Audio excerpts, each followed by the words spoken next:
Good morning everyone, this is Khan sir और आप देख रहे हैं आपका favourite channel that is seat academy. और आज के सेशन में हम पढ़ने जा रहे हैं एनसीईआरटी का first and important chapter that is 11th standard का बेसिक कंसेप्ट ऑफ केमिस्ट्री। और इस चैप्टर को पढ़ना क्यों है? क्योंकि यहाँ से बहुत सारे questions JEE Mains, JEE advance, NEET, MST, सारे के सारे कम्पिटिटिव एग्जाम में, जैसे हम अगर एनडीए की बात करते हैं तो एनडीए में भी यहाँ से बहुत सारे क्वेश्चंस आ रहे हैं। तो चलिए शुरू करते हैं without wasting time. Basic concept of chemistry, इसके अंदर हम पढ़ेंगे इंट्रोडक्शन। इस चैप्टर के अंदर हम पढ़ेंगे जैसे कि एटम्स के बारे में जानेंगे कि एटम्स होता क्या है। फिर हम पढ़ेंगे मॉलिक्यूल्स, मॉलिक्यूल्स के बारे में पढ़ेंगे। और इसके अंदर हम पढ़ेंगे मोल कंसेप्ट, जो कि बहुत इंपॉर्टेंट टॉपिक है। मोल कंसेप्ट, यहाँ से हम पढ़ेंगे मोलैरिटी, फिर पढ़ेंगे मोलैलिटी, फिर पढ़ेंगे नॉर्मैलिटी, यहाँ से फिर पढ़ेंगे फॉर्मेलिटी। और ऐसे बहुत सारे जो है कंसंट्रेशन वाले terms that we are going to study from this particular chapter. Atoms के बारे में जानेंगे, मॉलिक्यूल्स के बारे में, मोल कंसेप्ट होता क्या है। फिर इसके बाद जो है कि बहुत सारे फिजिकल क्वांटिटीज जो हम फिजिक्स में पढ़ रहे हैं, फिजिकल क्वांटिटीज और मेजरेबल क्वांटिटीज जो होते हैं, इनके बारे में हम पढ़ेंगे, जिसके यूनिट्स के बारे में पढ़ेंगे, इनके यूनिट्स के कन्वर्जन के बारे में पढ़ेंगे। फिर इसके बाद हम पढ़ेंगे इस चैप्टर के अंदर सिग्निफिकेंट फिगर्स। सिग्निफिकेंट फिगर्स ये होता क्या है? यहाँ से एक क्वेश्चन तो बनता ही बनता है यार, एक क्वेश्चन तो आना ही आना है सिग्निफिकेंट फिगर से। नीट में आएगा, एमएसटी सीईटी में आएगा, जेडबलई मेंस में भी आता है सिग्निफिकेंट फिगर्स। कभी कभी एडवांस में भी यहाँ से क्वेश्चन आया करता था, इन दिनों नहीं आ रहा है। तो ये सारे के सारे जो है topic that we are going to study in this particular chapter known as basic concept of chemistry. ठीक है, तो आइए शुरू करते हैं हम इस पर्टिकुलर चैप्टर को। सबसे पहले हम देखेंगे इम्पोर्टेंस ऑफ केमिस्ट्री। सबसे पहले हम पढ़ेंगे इम्पोर्टेंस ऑफ केमिस्ट्री। केमिस्ट्री का इम्पोर्टेंस क्या है, क्यों केमिस्ट्री पढ़ना है, अगर केमिस्ट्री नहीं पढ़ा तो क्या होगा। ठीक है ना। तो देखो, केमिस्ट्री हमारे लाइफ में सबसे ज़्यादा माने रखता है, जैसे कि केमिस्ट्री के बिना हमारा लाइफ ही नहीं है। जैसे कि हम लोग जानते हैं कि जैसे कि हमारा जो बर्थ है ये केमिस्ट्री है, हमारा डेथ ये केमिस्ट्री है, सारे के सारे केमिकल रिएक्शन है। हमारा फूड हम जब खा रहे बराबर, ये जो डाइजेशन हो रहा है हमारे पेट के अंदर, that is nothing but the chemistry, chemical reactions हो रहा है। ठीक है, हम जब रोते हैं तो हमारे जो आंसू है that is one of the chemicals, यहाँ पर भी केमिकल रिएक्शंस है। हमें गुस्सा आता है, केमिकल रिएक्शंस होती है। ठीक है, हम जब बहुत खुश हो जाते हैं, जबकि बहुत आनंदी हो जाते हैं, this is also one of the chemical reaction. ठीक है, जो कुछ भी आप कर रहे हो केमिकल रिएक्शन, चाय बना रहे हो केमिकल रिएक्शन है, सब्जी बना रहे हो केमिकल रिएक्शन है। ठीक है, जैसे कि हवाएं तेज चल रही है, केमिकल रिएक्शन से। हवा एक मिक्सचर है, इनके अंदर ऑक्सीजन, नाइट्रोजन, फॉस्फोरस है, इनके आपस में रिएक्शन होता है। जैसे कि लोहा, इसको जंग लग जाता है, ऑक्सीडेशन हो रहा है केमिकल रिएक्शन से। जैसे कि हमारा फूड मटेरियल स्पॉइल हो जाता है, केमिकल रिएक्शन है। जैसे अल्कोहल बनाने के लिए फर्मेंटेशन हो जाता है केमिकल रिएक्शन से। सारा के सारा जो भी है ये पूरा के पूरा केमिकल रिएक्शंस है। ठीक है, हमारे बॉडी के अंदर ढेर सारे केमिकल रिएक्शंस है। अगर कोई एमबीबीएस डॉक्टर से पूछे जाके कि कितने टाइप के केमिकल रिएक्शंस होते हैं, तो वो भी नहीं बता पाएंगे कि इतने ढेर सारे chemical reactions are taking place in our body. तो हमें केमिस्ट्री पढ़ना चाहिए, नहीं पढ़ना चाहिए? हमें केमिस्ट्री पढ़ना चाहिए, ये तो इम्पोर्टेंस है केमिस्ट्री का। ठीक है, आप देख लेते हैं इसके अंदर, जैसे कि हमारे लाइफ सेविंग ड्रग्स होते हैं, है ना, ये भी तो केमिकल्स हैं। बहुत सारे ड्रग्स जो हमारे हमारे बहुत सारी बीमारियों में काम आता है, जैसे कि खांसी आ गई, सर्दी आ गई, जैसे कि सेट्रिजिन है, फिर एजिथ्रोमाइसिन है, फिर है इरिथ्रोमाइसिन है। जैसे गला आपका थ्रोट इन्फेक्शन है तो इरिथ्रोमाइसिन यूज़ होता है। एजिथ्रोमाइसिन यूज होता है, एमोक्सिसिलिन है, ये सारे के सारे तो केमिकल्स है। सेट्रिजिन है, सर्दी के लिए यूज होता है, ठीक है। और भी बहुत सारे, सिप्लैक्टिन है, जैसे कि बहुत सारे मल्टीविटामिन टैबलेट्स है, सारे के सारे लाइफ सेविंग ड्रग जो है ना, ये सारे के सारे तो ये है केमिकल है और ये केमिस्ट्री से रिलेटेड है। जैसे कि ये वाला जो ड्रग है सिस्प्लैटिन,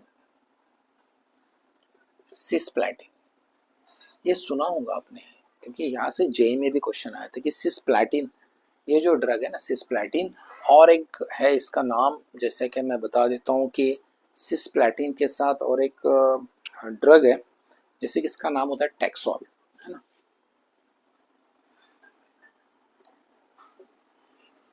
ये दो ड्रग है ना, ये कैंसर ट्रीटमेंट के लिए काम आते हैं, कैंसर ट्रीटमेंट के लिए,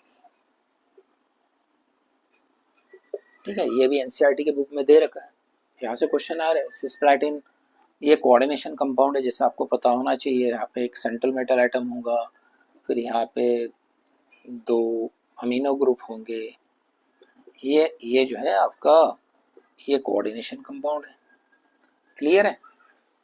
तो इस तरह से बहुत सारे chemical compound they are being used in as a life saving drugs for the cancer treatment. फिर एड्स में भी और एक ड्रग्स काम आता है, जैसे एजीटी नाम, एजेटी नाम है, AZT. This drug is used in AIDS patient, है ना, एड्स ट्रीटमेंट, एड्स ट्रीटमेंट, ठीक है ना। ऐसे बहुत सारे केमिकल्स है, they are used as a life saving drug, ठीक है। और इसका ये जो है एजीटी, एजिडो,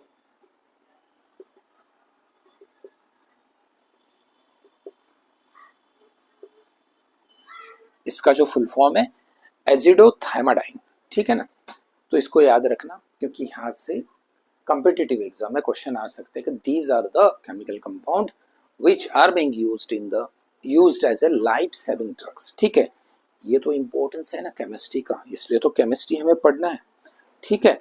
सो इस तरह से जो भी हमारे लाइफ के अंदर जो हो रहा है, जैसे कि हम सुन रहे हैं, हम बोल पा रहे हैं, ठीक है, आप सुन पा रहे हैं, आप मेरा लेक्चर देख पा रहे हैं, ईच एंड एवरी मोमेंट हम हमारे बॉडी के मूवमेंट कर पा रहे हैं, हम देख पा रहे हैं, जैसे कि हम हमारी पलकें झपक रहे हैं, इसको कहीं ना कहीं से एनर्जी मिल रहा है, हमारे बॉडी में से कहीं ना कहीं से एनर्जी मिल रहा है। So all these are nothing but the chemistry, और यही तो इम्पोर्टेंस है ना केमिस्ट्री का, इसलिए तो केमिस्ट्री पढ़ना है, ठीक है ना। तो ये था इम्पोर्टेंस ऑफ केमिस्ट्री। तो आइए शुरू करते हैं। First topic of this particular chapter, basic concept of chemistry, हमने देख लिया इंट्रोडक्शन। अब हम स्टडी करेंगे मैटर्स। अब समझ लेते हैं मैटर होता क्या है।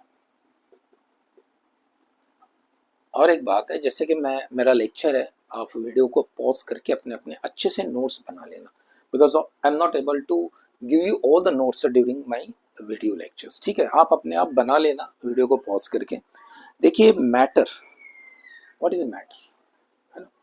सबसे पहले इसको जान लेते हैं। मैटर, मैटर मतलब वो वाला मैटर नहीं कि वहां पे कुछ मैटर हो गया, इधर कुछ मैटर हो गया, है ना। हम बोलते हैं ना कि उधर कुछ मैटर हो गया, गड़बड़ हो गया, है ना, लड़ाई झगड़ा हो गया, वो दैट मैटर वाज डिफरेंट, है ना। ये मैटर जो होता है इसको हम बोल सकते हैं कि ऑब्जेक्ट, इसको हम बोल सकते हैं कि सब्सटेंस, इसको हम बोल सकते हैं एक पर्टिकुलर थिंग, है ना। सो मैटर इज एन ऑब्जेक्ट और सब्सटेंस और thing which have certain volume, which have certain volume and occupied the space, and occupied the space।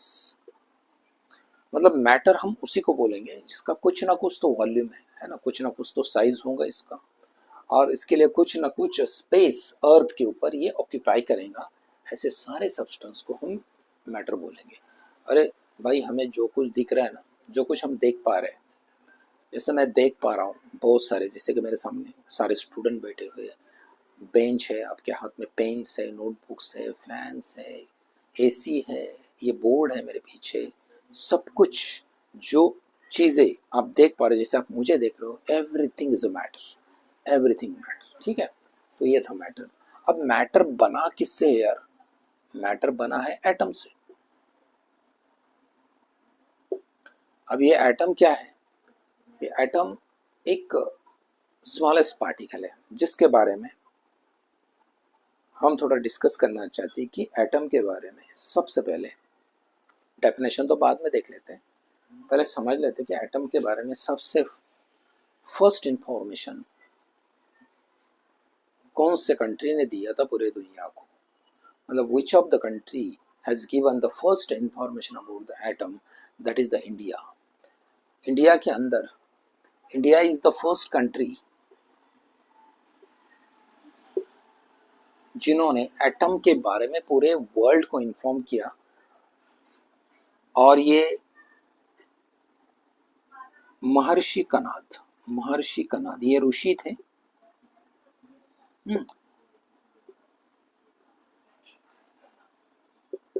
600 BC में इन्होंने एटम के बारे में बताया।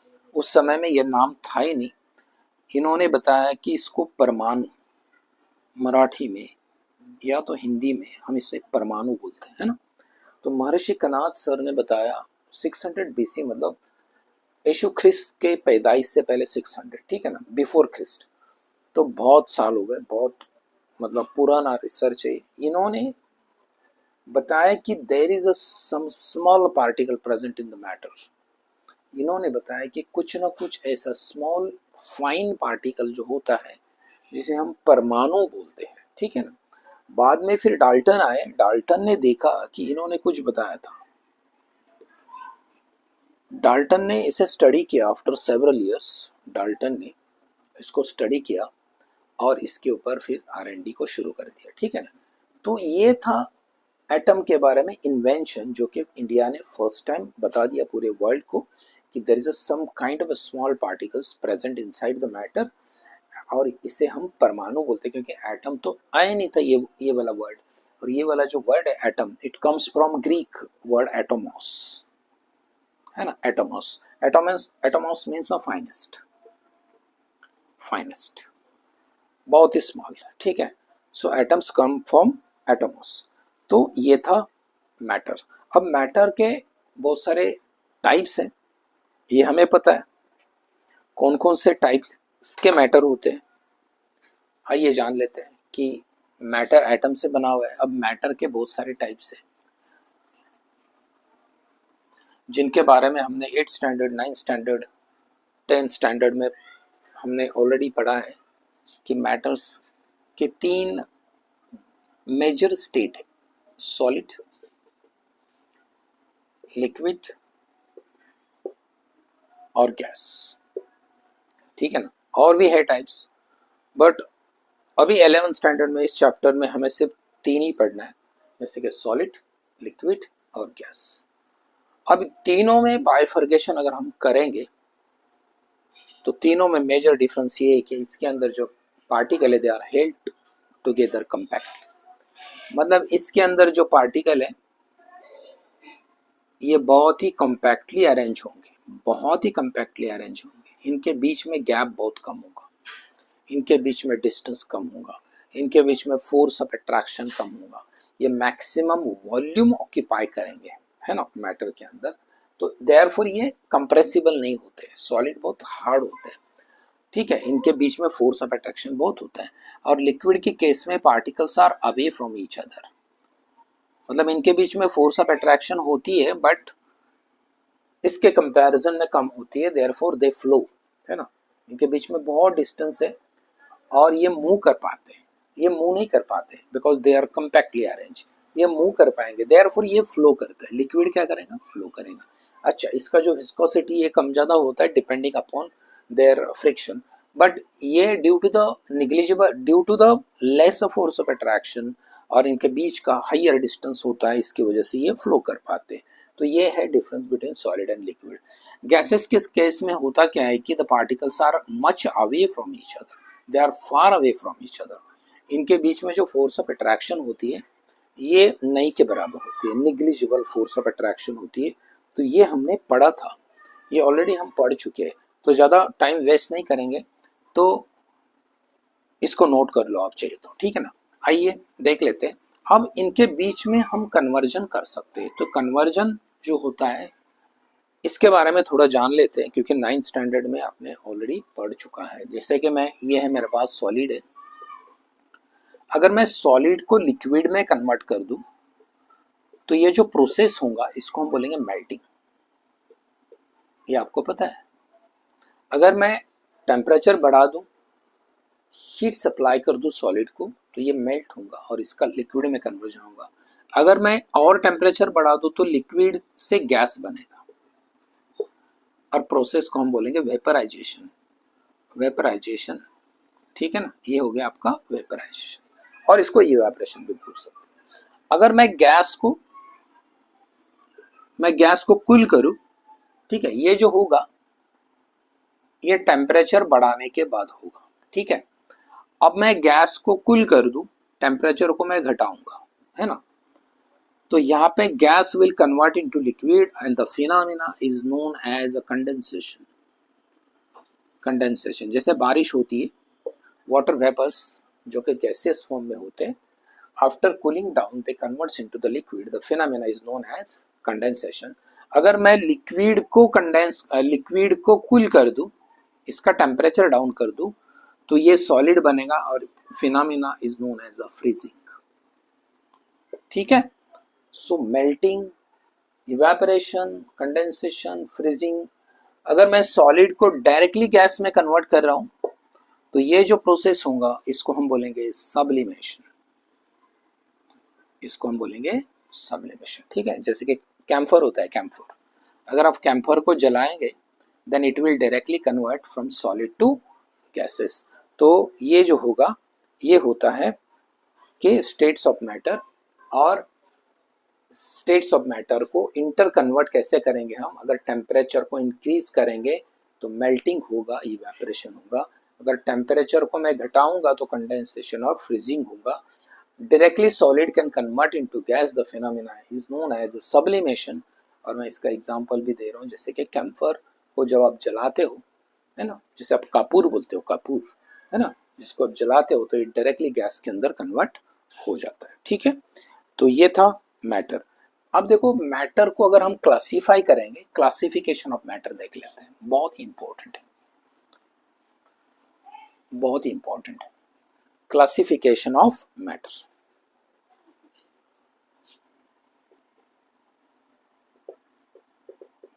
क्लासिफिकेशन, ठीक है। अब इसके दो कैटेगरी है मैटर के, एक प्योर सब्सटेंस और एक होता है आपका मिक्सचर। जैसे कि एक होगा मिक्सचर और एक होगा आपका प्योर सब्सटेंस, ठीक है ना। हम लोग समझ नहीं पाते कि प्योर सब्सटेंस क्या है और मिक्सचर क्या है, मैं समझा देता हूँ। जैसे कि प्योर सब्सटेंस मतलब ये प्योर होगा, इसके अंदर मिलावट नहीं होगा। इसके भी दो क्लासिफिकेशन है, इसके दो कैटेगरी है। जैसे elements are the pure substance, मैं समझा देता हूँ, and compounds are the pure substance. Clear है। अब मिक्सचर के अंदर दो टाइप होते हैं, इसको विस्तार के साथ पढ़ेंगे, पहले मैं लिख लेता हूँ। एक होता है होमोजीनियस मिक्सचर और एक होगा आपका हेटेरोजीनियस मिक्सचर, ठीक है। तो आइए देख लेते हैं सबसे पहले कि प्योर सब्सटेंस होता क्या है। जैसे कि एलिमेंट्स है, हम देखते हैं पीरियोडिक टेबल के अंदर 118 एलिमेंट्स है। ये सारे के सारे एलिमेंट्स मतलब ये एटम है, ठीक है ना। ये क्या है, एटम है। जैसे कि मेरे पास है कॉपर है, मैग्नीशियम है, सोडियम है, ये सारे के सारे एलिमेंट्स है जो कि हम पीरियोडिक टेबल में देख रहे हैं, ठीक है। ये सारे के सारे प्योर सब्सटेंसेस हैं, ठीक है, क्योंकि इसका प्योर सब्सटेंसेस का कंपोजिशन फिक्स होता है। इसका जो फिक्स कंपोजिशन होगा, इसका कंपोजिशन क्या होगा, फिक्स होगा। मैं समझा देता हूँ, और डेफिनेट होगा। और इसका जो कंपोजिशन होगा ये अनडेफिनेट होगा, अनडेफिनेट, ठीक है, मतलब ये फिक्स कंपोजिशन है, ये रैंडम कंपोजिशन होगा। अब मैं समझा देता हूं कि होता क्या है। सबसे पहले देख लेते हैं प्योर सब्सटेंस में सारे के सारे एलिमेंट्स आएंगे, फिर कंपाउंड्स, है ना, मतलब टू और मोर एलिमेंट्स और atoms combine together to form the compound. तो यहाँ पे देखो ये H2O है, KCl है, फिर H2SO4 है, फिर है आपका NaCl है। So these are the compounds, क्योंकि इसके अंदर बहुत सारे एटम्स, दो और दो से ज्यादा एटम्स मिला के यहाँ पे कंपाउंड की फॉर्मेशन हो रही है, ठीक है ना। तो ये भी प्योर कंपाउंड है। देखो जैसे वाटर है, ये प्योर वाटर है, इसके अंदर कोई मिलावट नहीं है। जैसे पोटेशियम क्लोराइड है, सल्फ्यूरिक एसिड है, सोडियम क्लोराइड है। So these are the pure compound, ठीक है ना। ये एलिमेंट के फॉर्म में, एटम के फॉर्म में, और ये कंपाउंड के फॉर्म में, मतलब ये सारे के सारे मॉलिक्यूल्स है, कंपाउंड्स है, and these are the pure substances, ठीक है। आइए देख लेते हैं। बट अगर मैं H2O और KCl को मिला दूं तो ये मिक्सचर बनेगा। अब देखो इन कंपाउंड्स के अंदर जो कंपोजिशन होता है ये फिक्स होता है। जैसे कि H2 है, H2O के अंदर हाइड्रोजन का मास है 1 प्लस ये भी 1 और ये 16, तो ये हो गया 18, है ना। टोटल मास हो गया 18 ग्राम, इसका मोलर मास 18 ग्राम। तो 18 ग्राम में जैसे कि 2/18 ये कंपोजिशन है हाइड्रोजन का और 16/18 ये कंपोजिशन है ऑक्सीजन का, तो ये फिक्स होगा वाटर के अंदर, ये चेंज नहीं होगा, ये डेफिनेट कंपोजिशन है।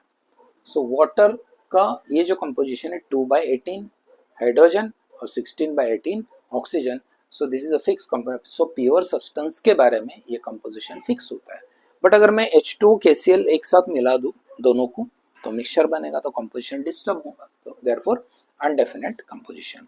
आइए देख लेते हैं कि मिक्सचर के दो टाइप होते हैं। मिक्सचर मतलब अगर दो या दो से ज्यादा कंपाउंड्स को मैं मिक्स कर दूं, दो या दो से ज्यादा मैं एलिमेंट को मिक्स कर दूं तो मुझे मिक्सचर मिलेगा, ठीक है। So mixture is the combination of two और more compounds together is known as a mixture. तो ये दो टाइप के मिक्सचर मिलेंगे, जैसे कि एक होमोजेनियस, होमो मींस सेम और यूनिफॉर्म।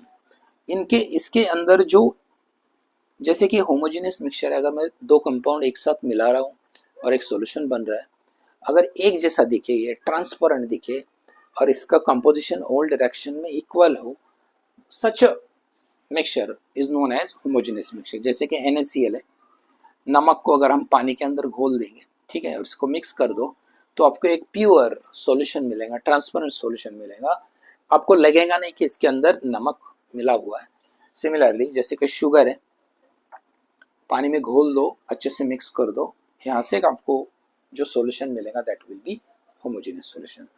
हेट्रोजेनियस सॉल्यूशन मतलब अगर सॉल्यूट में ऐड कर देता हूँ सॉल्वेंट के अंदर, या तो मैं दो सब्सटेंस को मिला देता हूँ, ये प्रॉपर मिक्स नहीं हो पा रहे, कुछ ना कुछ सस्पेंडेड पार्टिकल दिखेंगे, कुछ ना कुछ कोलाइडल पार्टिकल दिखेंगे, एंड अगर मिक्सचर में टर्बिडिटी दिखेगा, कोलाइडल पार्टिकल दिखेंगे, सस्पेंडेड पार्टिकल दिखेंगे, कुछ ऐसे गाढ़ा सॉल्यूशन मिलेगा, क्लाउडी नेचर का सॉल्यूशन बनेगा, that is known as homogeneous mixture. For example अगर मैं सॉइल को मिला दूं वाटर के अंदर तो मुझे क्लाउडी सॉल्यूशन मिलेगा, दैट इज हेट्रोजेनियस सॉल्यूशन। अगर मैं मिल्क और वाटर मिक्स कर दूं तो मुझे हेट्रोजेनियस सॉल्यूशन मिलेगा। तो ये थे हमारे क्लासिफिकेशन ऑफ मैटर। मैटर के दो टाइप है, एक मिक्सचर और एक प्योर सब्सटेंस और एक मिक्सचर। मिक्सचर के दो टाइप है, एक homogeneous heterogeneous mixture. Pure substance के दो टाइप है, एलिमेंट्स और कंपाउंड्स। बच्चे ये नहीं समझ पाते कि ये एलिमेंट्स और कंपाउंड्स में डिफरेंस क्या है, आगे पढ़ेंगे हम डिटेल में। बट एलिमेंट्स ये होते हैं कि जो इंडिविजुअल फॉर्म में होते हैं, प्योर स्टेट में होते हैं, जो कि कंबाइंड स्टेट में नहीं होते, that is known as element. और कंपाउंड जो होता है ये कंबाइंड स्टेट में होता है, मतलब इसके अंदर दो या दो से ज्यादा सेम एलिमेंट और डिफरेंट एलिमेंट पाए जाते हैं, that is known as a compounds. तो ये था क्लासिफिकेशन ऑफ मैटर। और आज के सेशन में हमने देख लिया introduction, imports of chemistry, matter क्या होता है, मैटर के स्टेट्स क्या होते हैं, मैटर का क्लासिफिकेशन क्या होता है, होमोजेनियस मिक्सचर, मिक्सचर क्या होता है, प्योर सब्सटेंस क्या होता है। तो आज के टॉपिक में जो भी हमने पढ़ा है अच्छे से नोट्स बना लेना, आगे भी बहुत सारे पार्ट्स आ रहे हैं इस चैप्टर के, ये कंटिन्यूस आप अच्छे से नोट्स प्रिपेयर करके रखना ताकि आपको एग्ज़ाम में it will be more helpful. तो मिलते हैं नेक्स्ट वीडियो में और भी बहुत सारे इम्पोर्टेंट टॉपिक के साथ, और देखते रहना और वीडियो को शेयर कर देना, लाइक कर देना, सब्सक्राइब कर देना। So till then, bye bye, see you.